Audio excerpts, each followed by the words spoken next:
Hey everyone, welcome back to my channel. I have a question that somebody asked me. If you have less lethal and you feel pretty good about your less lethal, should you consider a gun too? Once again, this is all situational. Every person is different. For me, I was fine less lethal, and that's all. I was happy for that for many years, and that was the hill I died on. Then I had to do things a little bit more on the security side of my church. But then I realized gun is not a boogeyman. It's actually can be a benefit. So, uh, yeah. So guns, it has a great benefit to your cause. Um, but you have to know your situation. If you live in a dangerous area, and trust me, you live in the hood, yeah, you may want to carry a piece with a combination of less lethal, or just don't be there at all. So, for instance, if there's areas where there's a lot of situation and alcohol is involved and has a history of those fighting situations, don't even be there in the first place. And I hate to say that, but it's always going to be one knucklehead that's going to do something crazy. And every time I hear people shoot, it's always ego. It's not for self-protection. Then, if you live in a nice neighborhood, you know, a less lethal will get you by. For me, I have both. I see the benefit of having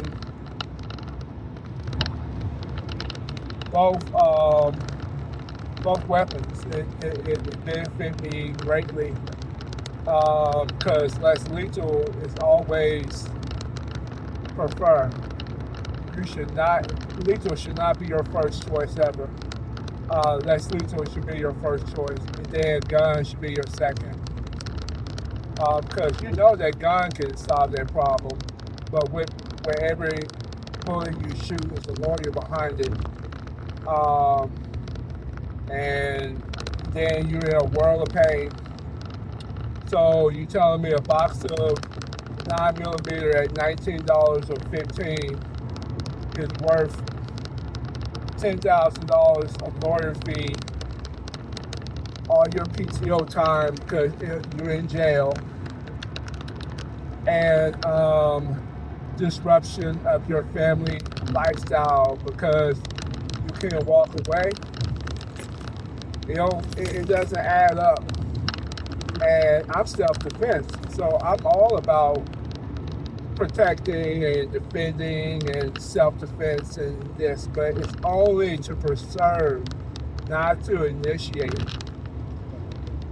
Like I've said in many videos before, and some of my early videos, is this people I think deserve what they get? Yep, you do. And it's like the moment you put your hands on me, I'm going to drop you. I'm going to be unmerciful with it.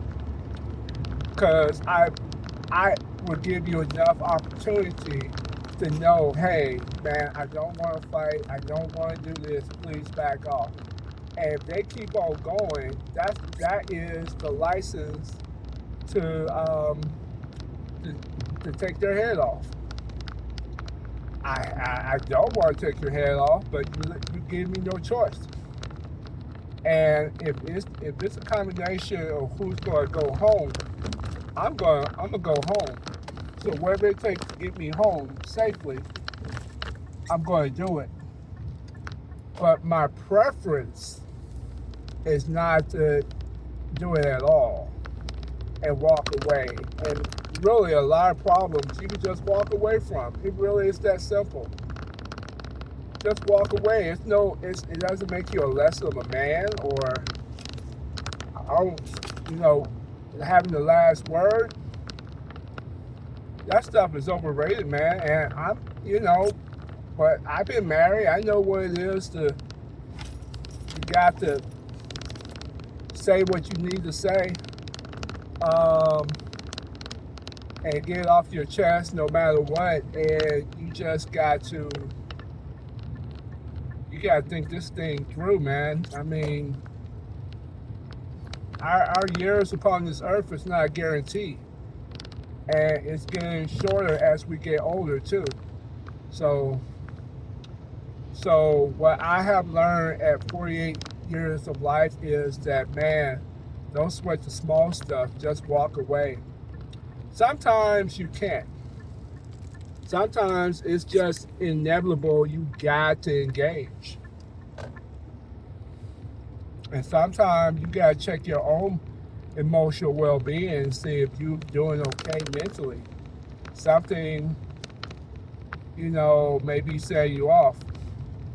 I had a situation where I was hella pissed. I was hella mad. I was very angry. And my emotional stance was, I'm looking for a fight. Thank God a fight didn't happen. But,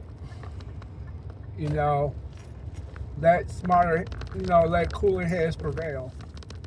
And that's for real. And that's coming from a man that fights all the time, trained to be. But, you gotta understand if it's worth living. If it's worth it.